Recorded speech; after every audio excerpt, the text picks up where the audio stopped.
ഇത് ശാവിച്ചേട്ടാ, എൻ്റെയൊക്കെ കുട്ടിക്കാലത്ത് നിങ്ങളൊക്കെ ഞങ്ങൾക്ക് തന്നൊരു ഓളമുണ്ട്. ഇപ്പോൾ സാജു കൊടിയൻ എന്ന് പറഞ്ഞു കഴിഞ്ഞാൽ ആരാണ് എന്ന് അറിയപ്പെടാനായിട്ട് നമ്മളൊരുപാട് അതിന് പുറകിൽ പ്രവർത്തിച്ചിട്ടുണ്ട്.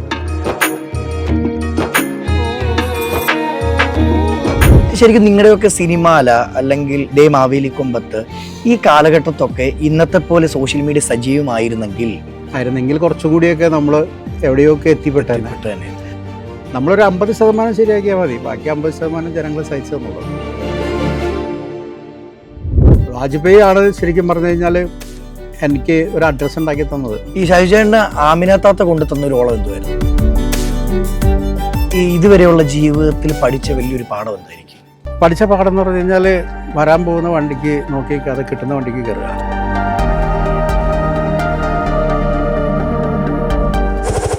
ആക്സിഡന്റ് സംഭവിച്ചോ? 2005 ഡിസംബർ 28 നാട്ടിലെ ആൾക്കാർ പന്തലൊക്കെ ഇടാൻ പോയതാ. ആരുമില്ല.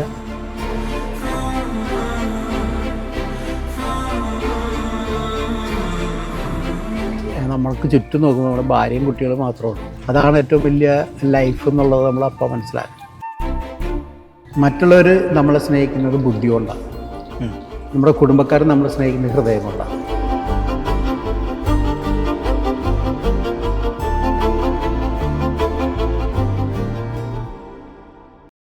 എല്ലാവർക്കും നമസ്കാരം. ഞാൻ അജിൻ വർഗീസ്. സീരിയൽ ടൂയുടെ മറ്റൊരു എപ്പിസോഡിലേക്ക് അവർക്ക് സ്വാഗതം. മഴതോരും മുമ്പേ എന്ന ഹിറ്റ് സീരിയലിലെ മാമച്ചൻ എന്ന കഥാപാത്രം ചെയ്ത നമ്മുടെ എല്ലാവരെയും പ്രിയപ്പെട്ട, നമ്മളെ ചിരിപ്പിക്കുകയും ചിന്തിപ്പിക്കുകയും ചെയ്ത ഷാജു കൊടിയനാണ് എന്നോടൊപ്പം. നമസ്കാരം.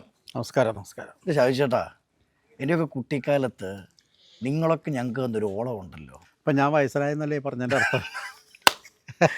ശരിക്കും കേട്ടോ, അത് പറയാതിരിക്കാൻ വയ്യ. ഷാജു ചേട്ടാ, ആദ്യം തന്നെ നമുക്കത് സംസാരിക്കാം. അതോടൊപ്പം മഴതോരും മുമ്പേലെ മാമച്ചൻ എക്സ് മിലിറ്ററി എന്താണ് പറയാനുള്ളത്? മാമച്ചൻ എന്നുള്ള ക്യാരക്ടർ ശരിക്കും പറഞ്ഞാൽ എനിക്ക് കിട്ടിയൊരു നല്ല ക്യാരക്ടറിൽ ഒന്നാണ്. ഓക്കെ. ഞാനിതുവരെ ചെയ്തുകൊണ്ടിരുന്നത് എല്ലാം കോമഡി ക്യാരക്ടറുകളാണ്. അതെ, കോമഡി ബേസ്ഡ് ആയിട്ടുള്ളൊരു ആർട്ടിസ്റ്റായിരുന്നു. എല്ലാത്തിലും ചെയ്തുകൊണ്ടിരുന്ന കോമഡിയാണ്. പക്ഷേ ഇതിൽ വന്നപ്പോൾ ഒരു സീരിയസ് ക്യാരക്ടറാണ്. അധികം ചില ചെറിയ കുസൃതികൾ കാണിക്കുന്നല്ലാതെ വലിയ കോമഡി ഡയലോഗുകളോ ഒന്നും ഇല്ലാത്തരം, എന്നാൽ എപ്പോഴും വളരെ സരസമായിട്ട് നിൽക്കുന്ന ഒരു പക്വതയുള്ള ഒരു സ്നേഹമയി ആയിട്ടുള്ള ഒരച്ഛൻ, അങ്ങനത്തെ ഒരു ക്യാരക്ടറാണ്. നല്ലൊരു ക്യാരക്ടറാണ്. ഇത് ജനങ്ങളുടെ നല്ല റെസ്പോൺസ് ഉണ്ട്. ഇപ്പം പറഞ്ഞു, ഒരുപാട് നമ്മളെ ചിരിപ്പിച്ചൊരു കഥാപാത്രം ചെയ്യുമ്പോൾ പിന്നെ വരുന്ന റോളുകളെല്ലാം ചിരിപ്പിക്കുന്നൊരു റോളുകളായിരിക്കും. അവിടെ നിന്ന് ഇങ്ങനെ ഷാജുചേട്ടന് പറ്റും, അല്ലെങ്കിൽ ഈ കഥാപാത്രം ഷാജുചേട്ടൻ തന്നെ മതി എന്ന് ആരാണ് പറയുന്നത്, അല്ലെങ്കിൽ ഇതിലോട്ട് വരുന്നത് എങ്ങനെയാണ്? ഞാൻ ഇതിനു മുമ്പ് വേറെ സീരിയൽ ചെയ്തിരുന്നു, മനോരമയുടെ ഒരു സീരിയൽ. അപ്പോൾ അതിലൊരു ക്യാമറമാൻ ആണ് ഇതിൻ്റെ പ്രൊഡ്യൂസർ, ജെറി. അപ്പോൾ ജെറി ചേട്ടനായിട്ട് ഞങ്ങൾ 2-3 ഷെഡ്യൂൾ മാത്രമേ ഉണ്ടായുള്ളൂ. ഓക്കെ. അപ്പോൾ ജെറി ചേട്ടൻ എൻ്റെ അടുത്ത് പറഞ്ഞു, സാജു ഇതിനകത്ത് എൻ്റെ ഒരു സീരിയൽ വരുന്നുണ്ട്, അതിനകത്ത് ഒരു ക്യാരക്ടറുണ്ട്, അത് സാജു ചെയ്താൽ നന്നായിരിക്കും എന്ന് പറഞ്ഞു. അപ്പോൾ അതിലും ഞാൻ കോമഡിയാണ് ചെയ്തുകൊണ്ടിരുന്നത്. അപ്പോൾ എൻ്റെ അടുത്ത് പറഞ്ഞപ്പോൾ ഞാൻ പറഞ്ഞു, ചെയ്യാം. എന്ത് ക്യാരക്ടർ പറഞ്ഞു? മാമച്ചൻ എന്ന് പറഞ്ഞൊരു എക്സ് മിലിറ്ററി പട്ടാളക്കാരനാണ്. ഞാൻ പറഞ്ഞു, ഈ തളന്ത ബോഡിക്ക് പറ്റുമോ, ഇത്രയും വയറും വെച്ച്? അപ്പോൾ പറഞ്ഞ്, എക്സ് മിലിറ്ററി അല്ലേ, കുഴപ്പമില്ല, നമുക്ക് ചെയ്യാം എന്ന് പറഞ്ഞു. അങ്ങനെ ആദ്യമായിട്ട് മഴതോറും മുമ്പേടെ സെറ്റിൽ വരുന്നത്. സെറ്റിൽ വന്നപ്പോൾ ഒരു മരണ സീനാണ് എടുത്തുകൊണ്ടിരുന്നത്, ബ്രിജിത്താമ്മയുടെ മരണം. ആ ദിവസമാണ് ഞാൻ ജോയിൻ ചെയ്തത്. അപ്പോൾ അന്നാണ് ബിനു സാറിനെ കാണുന്നത്. അപ്പോൾ എൻ്റെ അടുത്ത് ക്യാരക്ടറിനെ പറ്റി ചെറുതായിട്ടൊന്ന് തിരക്കായതുകൊണ്ട് ചെറുതായിട്ടൊന്ന് പറഞ്ഞു. പിന്നെ ഞാൻ ഈ സീരിയലിലേക്ക് വന്നു ചെയ്തു തുടങ്ങിയപ്പോൾ എനിക്ക് തോന്നി, എനിക്കിത് ചെയ്യാൻ പറ്റുമോ. ഓക്കെ. കാരണം ഇത്രയും വലിയ ഡെപ്തുള്ളൊരു ക്യാരക്ടറാണ്, ചെയ്യാൻ പറ്റുമോ. അപ്പോൾ കൂടെ വർക്ക് ചെയ്യുന്ന മനീഷയും അവരൊക്കെ പറഞ്ഞു, സാജു ചെയ്യുന്നുണ്ട് നന്നായിട്ട്, കുഴപ്പമില്ല, എല്ലാവരുടെ പ്രോത്സാഹനം കൊണ്ട് നമ്മളിങ്ങനെ ചെയ്തു പോകുന്നു. ഒരു ടീം വർക്ക് തന്നെ അല്ലേ? തീർച്ചയായിട്ടും. ഈ ഒരാൾക്ക് ഒറ്റയ്ക്ക് എവിടെയെങ്കിലും എത്താൻ പറ്റുമോ, അതോ സപ്പോർട്ടാണോ വലുത്? തീർച്ചയായിട്ടും. നമ്മൾ ഒരു സ്ഥലത്ത് നമ്മൾ ആരെങ്കിലുമൊക്കെ രക്ഷപ്പെട്ടിട്ടുണ്ടെങ്കിൽ അതെല്ലാം ടീം വർക്കിലൂടെ രക്ഷപ്പെടും. ഓക്കെ. നമുക്ക് ഞാൻ പറയാം, ഒരാളുടെ മൈൻഡിലൂടെ വരുന്നതായിരിക്കില്ല വേറെ ആളുടെ മൈൻഡിലൂടെ വരാം. ഓക്കെ. ഞങ്ങൾ കോമഡി തന്നെ ചെയ്യണം. അപ്പോൾ നമ്മൾ ഏഷ്യാനിലെ സിനിമാല ചെയ്തോട്ടെ, സിനിമാല. അപ്പോൾ അതിനകത്ത് 5, 6 അല്ലെങ്കിൽ 10 പേരെങ്കിലും ഉണ്ട്. ഈ 10 പേരുടെ ബ്രെയിനിൽ നിന്ന് വരുന്ന സംഭവങ്ങൾ ഒരുമിച്ച് വരുമ്പോഴാണ് അതൊരു എപ്പിസോഡായിട്ട് മാറുന്നത്. ഓക്കെ. ചില ദിവസങ്ങളിൽ അതിനൊരു സ്ക്രിപ്റ്റ് പോലും ഇല്ലാതിരുന്ന ദിവസങ്ങളുണ്ട്. Okay. Action cut, camera action cut, നമ്മൾ സ്വന്തം ഡയലോഗ് അങ്ങോട്ട് ഉണ്ടാക്കി പറയാം, കൈ നിട്ട് അങ്ങനെ ഡെവലപ്പ് ചെയ്ത് പോയിന്റുകൾ മാത്രം എഴുതിയിട്ട് നമ്മൾ എപ്പിസോഡിൽ വിട്ടിട്ടുണ്ട്. അപ്പോൾ നിങ്ങൾ ഈ കോമഡികളൊക്കെ എന്ത് നിരീക്ഷിച്ചിട്ട് എടുക്കുന്നത്?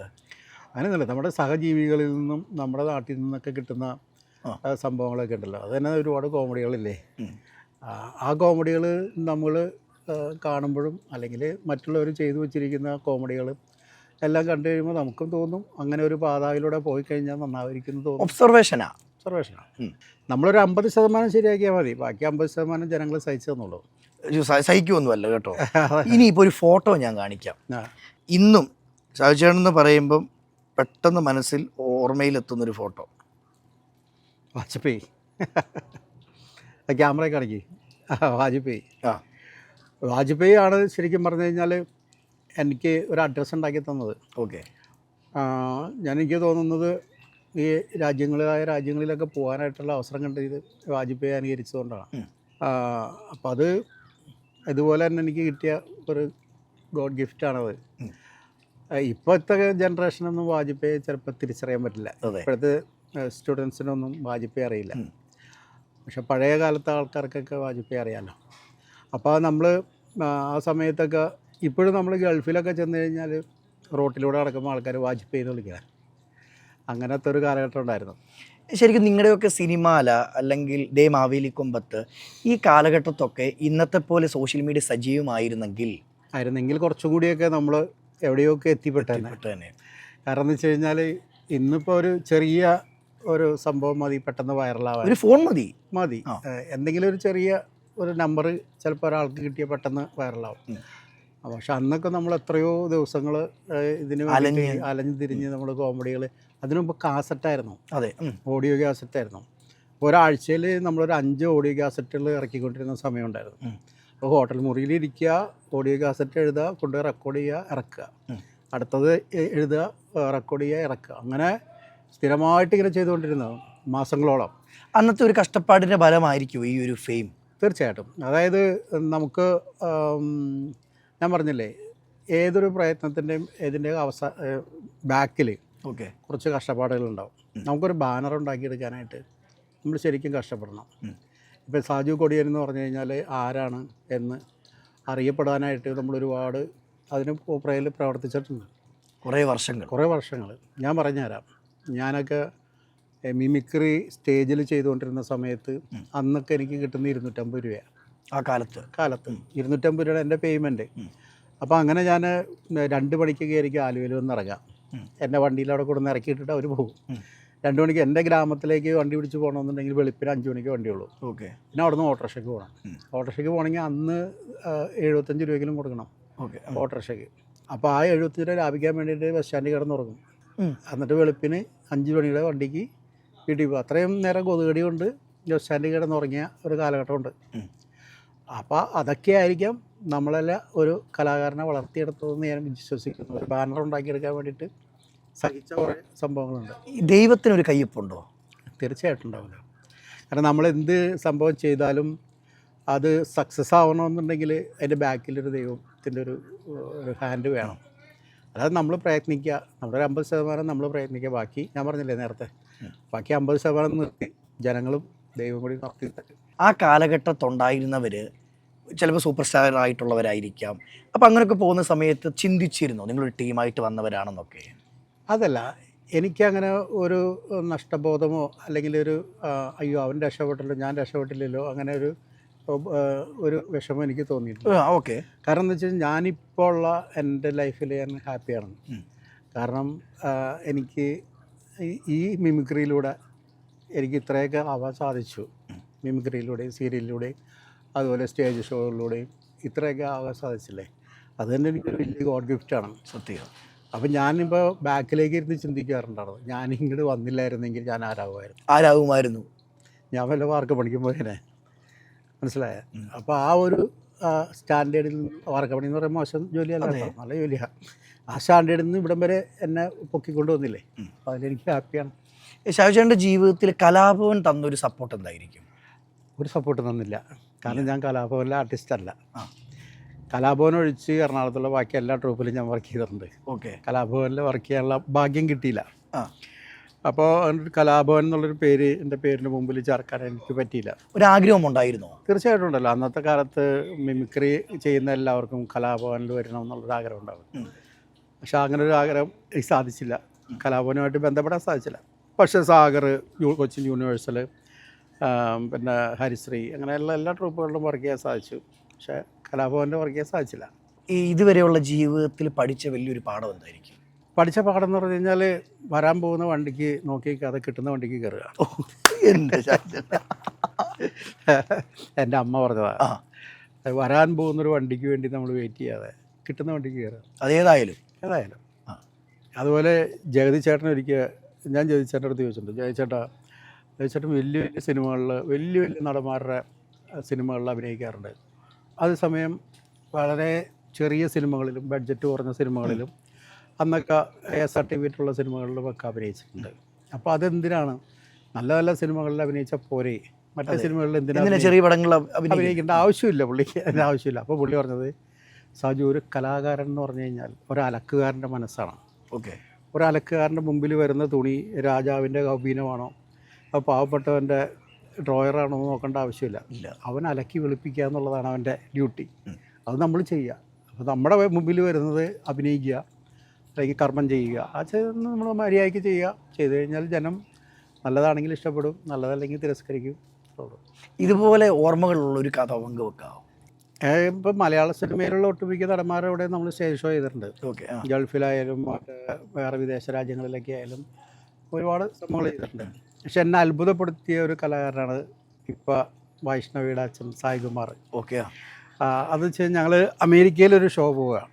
അമേരിക്കയിൽ ഷോ പോകുമ്പോൾ സായികുമാറാണ് സെൻട്രൽ. ഓക്കെ. ഞങ്ങൾ കുറേ മിമിക്രി ആർട്ടിസ്റ്റുകളും സായികുമാറിൻ്റെ ബാനറിലാണ് പ്രോഗ്രാം.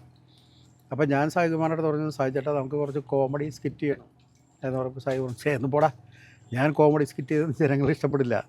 ഞാൻ വരും, ആൾക്കാർക്ക് ഒരു ഹായ് പറയും, ഞാൻ വേണമെങ്കിൽ ഒരു പാട്ട് പാടാം, എൻ്റെ ശബ്ദത്തിലൊരു പാട്ട് പാടാം, അതൊക്കെ മതി എന്ന് പറഞ്ഞു. ഞാൻ പറഞ്ഞു, ചേട്ടാ അങ്ങനെയല്ല, നമ്മളെല്ലാവരോടും പോകുമ്പോൾ ഞങ്ങളൊക്കെ കോമഡി കളിക്കുമ്പോൾ ചേട്ടൻ മാറി നിന്നിട്ട് ഇങ്ങനെ ഒരു മാറിയുമ്പോൾ ചേട്ടൻ തന്നെ തോന്നും, അയ്യോ എനിക്ക് വേണ്ടി ചെയ്യാമായിരുന്നു എന്ന് തോന്നും. ആണോ, അങ്ങനെയുണ്ടോ പറഞ്ഞിട്ടുണ്ട്. എന്നാൽ എനിക്ക് പറ്റുന്നൊരു സംഭവം ചെയ്യുന്നു. അപ്പം അങ്ങനെ പുള്ളിക്ക് ഒരു രാജാവിൻ്റെ വേഷം ഒക്കെ റെഡിയാക്കി അങ്ങനെ 1-2 സ്റ്റേജ് ചെയ്തപ്പോൾ പുള്ളി പറഞ്ഞു, എങ്ങനെയുണ്ടാ പറഞ്ഞു, കൊള്ളാം, അടിച്ചുപൊളിയുണ്ട്, സൂപ്പറാണെന്ന് പറഞ്ഞു. ഇതെല്ലാം കഴിഞ്ഞിട്ട് ഞങ്ങൾ ലാസ്റ്റ് ഷോ 14ാമത്തെ ഷോയാണ്. അത് നമ്മൾ ന്യൂയോർക്കിലാണ് ഷോ. അപ്പോൾ ഞങ്ങൾ ന്യൂജേഴ്സിയിൽ നിന്ന് ന്യൂയോർക്കിലേക്ക് റൂമിൽ നിന്ന് ചെന്നു. അവിടെ ഒരു സ്കൂളിലാണ് പരിപാടി. സ്കൂളിൽ ചെന്ന് കഴിഞ്ഞപ്പോൾ സായികുമാറിൻ്റെ അടുത്തോടെ അവിടെ ഒരു അക്കടി പറ്റി, ചെന്തി കോസ്റ്റ്യൂം ബാഗ് എടുത്തിട്ടില്ല, രാജാവിൻ്റെ കോസ്റ്റ്യൂം ബാഗ് എടുത്തിട്ടില്ല, ഞാൻ എടുക്കാൻ മറന്നു വിടാം, ആ ന്യൂജേഴ്സിലിരിക്കുകയായിരുന്നു. അപ്പോൾ ഞാൻ പറഞ്ഞു, അങ്ങനെ വണ്ടി വിട്ടാൽ എടുക്കാൻ പറ്റും, നമുക്ക് ലാസ്റ്റ് സ്കിറ്റാണല്ലോ, അപ്പോഴേക്കും പോയിട്ട് വരില്ലേ, അല്ല ഭയങ്കര ട്രാഫിക്കാണെന്നാണ് പറഞ്ഞത് സംഘാടകർ പറഞ്ഞ്, എടുക്കാൻ പറ്റില്ല. ഞാൻ പറഞ്ഞു, ഇപ്പോൾ എന്ത് ചെയ്യും, നമുക്കൊരു കാര്യം ചെയ്യാം ചേട്ടാ, അത് കട്ട് ചെയ്യാം. ഓക്കെ. ലാസ്റ്റ് ഷോ അല്ലേ, അത് കട്ട് ചെയ്താൽ ബാക്കിയുള്ള ഷോ ഒക്കെ ഉണ്ടല്ലോ. അത് കട്ട് ചെയ്യാൻ പറ്റില്ല. എടാ അത് കട്ട് ചെയ്യാൻ പറ്റില്ല, എനിക്ക് കളിക്കണം, അത് ലാസ്റ്റ് ഷോയാണ്, എനിക്ക് കളിച്ചേ പറ്റുള്ളൂ, ഒരു രക്ഷയില്ല എന്ന് പറഞ്ഞു. ഞാനങ്ങനെ ധർമ്മസങ്കടത്തില്ല, എന്ത് ചെയ്യും, കോസ്റ്റ്യൂമും ഇല്ല. അപ്പം ഞാൻ നോക്കിയപ്പോൾ അവിടെ ഒരു വലിയ സ്കൂളാണ്, പള്ളിക്കാരുടെ സ്കൂളാണ്. സ്കൂളിൻ്റെ പുറകിലെ ഗ്രീൻ റൂമിൽ കുറേ കോസ്റ്റ്യൂമുകൾ ഇങ്ങനെ ഇരിപ്പുണ്ട്, എല്ലാം ഇരിപ്പുണ്ട്. ഞാനതും തപ്പിപ്പിടിച്ച്, അല്ല കുട്ടികളുടെയാണ്, തപ്പിപ്പിടിച്ച് വന്നപ്പോൾ ഒരു വലിയ കോസ്റ്റ്യൂം ഇരിക്കണ്ടായിരുന്നു. അത് കിട്ടി. ഞാൻ ചേട്ടാ ഇതൊന്ന് ഇട്ട് നോക്കാൻ പറഞ്ഞു. ഇട്ട് നോക്കി ചേട്ടാ, ഇത് നമ്മുടെ രാജാവല്ലോടാ, വേറെ രാജാവാണ്, ഷേക്സ്പിയർ രാജാവൊക്കെയാണ്. പറഞ്ഞു അതൊന്നും കുഴപ്പമൊന്നുമില്ല, അതൊക്കെ ഇട്ടാൽ അത് സംഭവം ചെയ്യാം. അപ്പം അന്ന് അയാളുടെ ആ കണ്ണുകളിൽ കണ്ട ഒരു ആവേശമില്ലേ, അത് ചെയ്യണമെന്നുള്ളൊരു ആവേശം. അത് ആദ്യം തിരസ്കരിച്ച ആളാണ്, വേണ്ടാന്ന് പറഞ്ഞിട്ട് തിരസ്കരിച്ച ആൾ രണ്ടാമത് ചെയ്യാൻ വേണ്ടി കാണിച്ച ഒരു ആക്രാന്തം ഉണ്ടല്ലോ, ഒരു അഭിനിവേശം, അതാണ് ശരിക്കും പറഞ്ഞു കഴിഞ്ഞാൽ എന്നെ ചിന്തിപ്പിച്ചത്. കാരണം വെച്ച് കഴിഞ്ഞാൽ ഒരു കലാകാരൻ അവൻ്റെ ആ ഒരു സംഭവം ജനങ്ങളിലേക്ക് എത്തിക്കാൻ വേണ്ടി എന്ത് റിസ്ക്കും എടുക്കാൻ തയ്യാറാവുന്ന ഒരു സമ്മാനം. എത്ര വലിയൊരു നടനാണ്. അതെ, ചെറുതായി നമ്മുടെ മുമ്പിൽ വന്നിട്ട് എനിക്ക് കോസ്റ്റ്യൂം ഒപ്പിച്ച് തന്നു, അങ്ങനെ ഒപ്പിച്ചു കൊടുത്ത് ചെയ്തു അടിപൊളിയായിട്ട്. അതൊക്കെ വലിയൊരു അനുഭവങ്ങളാണ് നമ്മുടെയൊക്കെ ജീവിതത്തിൽ. നമുക്കൊക്കെ ഇപ്പോൾ ഓർത്ത് എനിക്ക് വയസ്സൊക്കെ ആയി കഴിഞ്ഞ് കഴിയുമ്പോൾ, വയസ്സായിട്ടില്ല കേട്ടോ, മേക്കപ്പ് അതൊക്കെ ഉള്ളൂ. അതെ ചേട്ടാ, അന്ന് കൂടുള്ള ഒരുപാട് പേര് നമ്മളെ വിട്ടു പോയി. ഉണ്ട്. ശരിക്കും അതൊക്കെ നോക്കുന്ന സമയത്ത് വിഷമമല്ലേ? വിഷമം എന്ന് പറഞ്ഞാൽ അത് ജീവിതത്തിൽ ഒരു സത്യമല്ലേ, നമ്മുടെ കൂടെ ഉണ്ടായിരുന്ന പലരും വിട്ടുപോകുക എന്ന് പറയുന്നത്. ഇപ്പോൾ സുബി സുരേഷ്, അപ്പോൾ എങ്ങനെ ഉണ്ടായിരുന്നു കോമ്പിനേഷന്? ഞാൻ പറഞ്ഞില്ലേ, ഞങ്ങൾ ശരിക്കും പറഞ്ഞു കഴിഞ്ഞാൽ ഞങ്ങൾ സഹോദരങ്ങളുടെ വരെയാണ് ഫ്രണ്ട്ഷിപ്പ്. അത്രയ്ക്കും ഫാമിലി ഫ്രണ്ട്സായിരുന്നു. ഓക്കെ. വീട്ടിൽ വരുവോള് അങ്ങനെ. ഇപ്പോൾ സുബിയുടെ കൂടെ ഞാൻ ഒറ്റയ്ക്ക് ഇവിടെ ദക്ഷിണാഫ്രിക്കയിലൊക്കെ പോയിട്ടുണ്ട്. ഓക്കെ. സുബി ഞാനും മാത്രം ഉണ്ടായിരുന്നു പ്രോഗ്രാം. പക്ഷേ സുബിയുടെ കൂടെ പോകുമ്പോൾ നമുക്കൊരു കോൺഫിഡൻസാണ്. കാരണം എന്ന് വെച്ച് കഴിഞ്ഞാൽ വേറെ ആരോ ആർട്ടിസ്റ്റിൻ്റെ കൂടെ പോകുന്നതിനേക്കാൾ കൂടുതലായിട്ട് നമ്മളൊരു നല്ല ഒരു ബാക്ക് ബോൺ ഉള്ള ഒരാളുടെ കൂടെ പോകുന്നത് പോലെ. അതെന്തായിരിക്കും അതിൻ്റെ ഒരു മാജിക്ക്? മാജിക് പറഞ്ഞാൽ സ്റ്റേജിൽ അവളുടെ അത്ര കാലിബറുള്ള ഒരു ആർട്ടിസ്റ്റിനെ നമ്മൾ കണ്ടിട്ടില്ല. ഓക്കെ. നമ്മളൊരു കയ്യിൽ നിന്നൊരു സാധനം ഇട്ട് അപ്പം തന്നെ അതിന് തിരിച്ചടിക്കാനുള്ള കഴിവുണ്ട്. അവിടെ ഡൗൺ ആയി പോവില്ല. ഇപ്പോൾ നമ്മൾ ഓപ്പോസിറ്റ് നിന്ന് കളിക്കുമ്പോഴേ, നമ്മളിപ്പോൾ ആമിനത്താത്ത ഞാൻ കളിക്കുമ്പോൾ എപ്പോഴും എൻ്റെ കൂടെ കളിക്കുന്നത് ആണുങ്ങളെ കളിക്കാറ്. അപ്പോൾ അതിൻ്റെ കൂടെ ഒരു പെണ്ണ് കളിക്കുമ്പോൾ പെട്ടെന്ന് നമുക്ക് ഈ ഡയലോഗുകളെല്ലാം മാറ്റേണ്ടി വരില്ലേ. പക്ഷേ ആ ഒരു പെണ്ണാണ് നിന്ന് കളിക്കണമെന്നുള്ളൊരു ഒരു നെഗറ്റീവ് പോലും നമ്മുടെ മനസ്സിലില്ലാത്ത രീതിയിൽ അവൾ കോപ്പറേറ്റീവ് ഹാൻഡിൽ ചെയ്യും. അങ്ങനെ ഭയങ്കര ഒരു സംഭവമാണ്. ഈ ഷൈജേട്ടന് ആമിനത്താത്ത കൊണ്ട് തന്നൊരു ഓളം എന്തുമായിരുന്നു? ആമിനത്താത്ത ശരിക്കും പറഞ്ഞു കഴിഞ്ഞാൽ അഭിയൊക്കെയല്ലേ ചെയ്തുകൊണ്ടിരുന്നത്. അപ്പം നമ്മൾ ആമിനത്താത്ത ചെയ്യാനുള്ളൊരു കൾച്ചർ ബാക്ക്ഗ്രൗണ്ടൊന്നും എനിക്കില്ല. കാരണം നമ്മുടെ ആ ഏരിയയിൽ മുസ്ലിങ്ങളില്ലാത്തൊരു സ്ഥലമാണ് നമ്മുടെ ഏരിയ. ഒരു ക്രിസ്ത്യൻ ഏരിയ, അവിടെ മുസ്ലിങ്ങളൊന്നുമില്ല. അപ്പോൾ എനിക്ക് ഈ ഇങ്ങനെയുള്ളൊരു ക്യാരക്ടറിൻ്റെ ഒരു ഒബ്സർവേഷനൊന്നും കിട്ടിയിട്ടില്ലാത്തൊരു സമയം. അപ്പോൾ അങ്ങനെ സ്റ്റുഡിയോയിലൊരിക്കൽ ഞാനത് ഒരു ഇൻ്റർവ്യൂ പറഞ്ഞിട്ടുണ്ട്. സ്റ്റുഡിയോയിലൊരിക്കൽ ആമിനത്താത്ത റെക്കോർഡ് ചെയ്ത് അന്ന് നമ്മുടെ ജാഫർ ഇടിക്കുകയാണ് ആമിനത്താത്ത കളിച്ചത്. ജാഫർ പോയി അന്ന് സ്കൂളിലെ റെക്കോർഡിങ്ങിന് പോയി കഴിഞ്ഞിട്ട് പിന്നെ രാത്രി ഞങ്ങൾ മിക്സ് ചെയ്യുന്ന സമയത്ത് കുറേ സ്ഥലം മാഞ്ഞു പോയി. അന്ന് ഇന്നത്തെ മാതിരി ഇത് എടുക്കാനൊന്നും പറ്റില്ല. മാഞ്ഞു പോയി തന്നെ. ഇന്നത്തെ പോലെ അല്ലല്ലോ. അല്ല. അപ്പോൾ രാവിലെ തന്നെ ഈ കാസറ്റ് കൊടുക്കുകയും വേണം. അപ്പം ഞാനന്ന് സ്റ്റുഡിയോയിലുണ്ട്. അപ്പോൾ അന്ന് അവിടെ ഉണ്ടായിരുന്ന ഒരു 10-12 മിമിക്രി ആർട്ടിസ്റ്റുകളെല്ലാവരും ഈ സൗണ്ടൊന്ന് അനുകരിച്ച് നോക്കി. അപ്പോൾ ആർക്കും പറ്റിയില്ല. അപ്പോൾ ഞാൻ ഞാനൊന്ന് പറഞ്ഞു നോക്കാമെന്ന് പറഞ്ഞുകൊണ്ട് ഞാൻ പോയി വെറുതെ പറഞ്ഞതാ. അവൻ്റെ അപ്പോൾ അത് കറക്റ്റാണ് പറഞ്ഞിട്ട് അങ്ങനെയാണത് ജോയിൻ ചെയ്തത്. അങ്ങനെ ജോയിൻ ചെയ്ത സമയത്ത് ആ കാസറ്റ് അങ്ങനെ ആരും അറിഞ്ഞില്ല. ഞങ്ങളുടെ രണ്ടുപേരെ സൗണ്ടാണ് മിക്സ് ചെയ്തേക്കണത്. പിറ്റേ കാസറ്റ്, അടുത്ത കാസറ്റ് ദേമാവലി കൊമ്പത്താണ്. ഓക്കെ. ദേമാവലി കൊമ്പത്ത് ചെയ്യുന്ന സമയത്ത് അന്ന് അബി, നാദർഷൻ, ദിലീപും നാദ് ഗ്രൂപ്പ് ഉണ്ടല്ലോ, അബി ഇവിടെ സ്ഥലത്തില്ലാത്തൊരു സമയത്താണ് അവർ ഈ കാസറ്റ് റെക്കോർഡ് ചെയ്തത്. ഓക്കെ. അബി വിദേശത്തെങ്ങാണ്ട്. അപ്പോൾ അബീനെ കിട്ടാൻ വകുപ്പില്ല. അപ്പോൾ ഈ ഒരു താത്തയുടെ സ്ക്രിപ്റ്റൊക്കെ എഴുതി വെച്ചിട്ടുണ്ട്, എല്ലാം ചെയ്തു വെച്ചിട്ടുണ്ട്. അപ്പോൾ പറഞ്ഞു ഇതെങ്ങനെ ചെയ്യും, ആര് ചെയ്യുമെന്ന് വെച്ചപ്പോൾ എൻ്റെ സുഹൃത്ത് തോമസ് തോപ്പിൽ കൂടി പറഞ്ഞു, ഇങ്ങനെ സാജു കൂടി എന്ന് പറഞ്ഞൊരു ആർട്ടിസ്റ്റ് ഉണ്ട്, ഇത് കറക്റ്റ് താത്തയുടെ ടോണാന്ന് പറഞ്ഞിട്ട് അങ്ങനെയാണ് എന്നെ ആ കാസറ്റിലേക്ക് വിളിക്കുന്നത്. ഇതെല്ലാം ഒരു നിമിത്തമായിരുന്നു. എല്ലാം നിമിത്തമാണ്. സാജുചേട്ടൻ അങ്ങനെ മുന്നോട്ട് സന്തോഷമായിട്ട് വരുന്ന സമയത്ത് ആക്സിഡൻറ്റ് സംഭവിച്ചു. 2005 ഡിസംബർ 28 കലാഭവൻ മണിയുടെ വീടിൻ്റെ അടുത്ത് മണിച്ചേട്ടൻ പഠിച്ചൊരു പരിപാടി. ഞങ്ങളൊരു UK ട്രിപ്പ് കഴിഞ്ഞ് വന്നോളൂ. അപ്പോൾ മണിച്ചേട്ടൻ പറഞ്ഞ ആ പരിപാടി ഇവിടെ കളിക്കാടാന്ന് പറഞ്ഞിട്ട് അങ്ങനെ കളിച്ചു കഴിഞ്ഞപ്പോൾ മണിയുടെ പാടിയിൽ ഫുഡൊക്കെ കഴിച്ചിട്ട് രാത്രി പോകുന്ന സമയത്താണ് ഒരു ലോറിയായിട്ട് വണ്ടി ഇടിച്ചിട്ട് കാലൊടിഞ്ഞു പോയി. പിന്നെ കാലൊടിഞ്ഞു. 15 ദിവസം ICUവിനുള്ളിൽ കിടന്നു. നാട്ടിലെ ആൾക്കാർ പന്തലൊക്കെ ഇടാൻ പോയതാ. ആ ഒരു സ്റ്റേജിലെത്തി. പിന്നെ ഭയങ്കര ആക്സിഡൻ്റ് ആയിരുന്നു. കാരണം ആ വണ്ടി കണ്ടു കഴിഞ്ഞാൽ രക്ഷപ്പെട്ടെന്ന് ആരും പറയില്ലായിരുന്നു. ഓക്കെ. വണ്ടി ഇടിച്ച് പപ്പടായി പോയി. അതിൻ്റെ ഉള്ളിൽ നിന്ന് പ്രേക്ഷകരുടെ കഷ്ടകാലം കൊണ്ട് നമ്മൾ രക്ഷപ്പെട്ടു. അങ്ങനെ നമ്മൾ വീണ്ടും രക്ഷപ്പെട്ടു. അപ്പോഴാണ് എനിക്കൊരു കാര്യം മനസ്സിലായത്, ജീവിതത്തിലൊരു വലിയ പാഠം. കാരണം നമ്മൾ ആക്സിഡൻ്റായിട്ട് വീട്ടിൽ കിടക്കണം. ഓക്കെ. അപ്പോൾ നമ്മൾ ICUന്ന് വന്ന് വീട്ടിൽ കിടക്കണം.